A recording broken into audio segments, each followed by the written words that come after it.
كان معاه واحدة إيه أفروديت كانت بتطلع صواريخ. مازنجر. متأكدة؟ مازنجر. متأكد؟ والله ما اكيد بقى، لا ما هو ان شاء الله خير يعني. يعني مش ممكن يكون حد قريبه مثلا؟ لا ما لو قريبه بقى دي مشاكل عائليه، انا يعني مش هتدخل فيهم كلهم شبه بعض، بس كلهم نسل واحد يعني. كان معاه واحدة إيه أفروديت. أيوة اللي هي كانت عاملة مشاكل. كانت بتطلع صواريخ. شككتني ليه طيب؟ طب أنا هصدمك، ده جريندايزر. علي علي بطل فليت، هيا قم يا جريندايزر. انا ومصعب ممكن اعيط.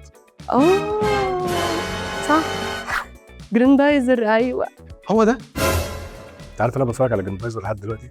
كان بيجي الساعه 5 على القناه الثانيه، كان كل الناس فعلا بتبقى قاعده تتفرج عليه. بس هما شبه بعض، فيهم ميكانيزم واحد.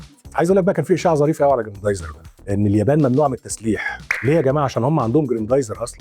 طب والله العظيم شكله حلو. وكان ليه لعب.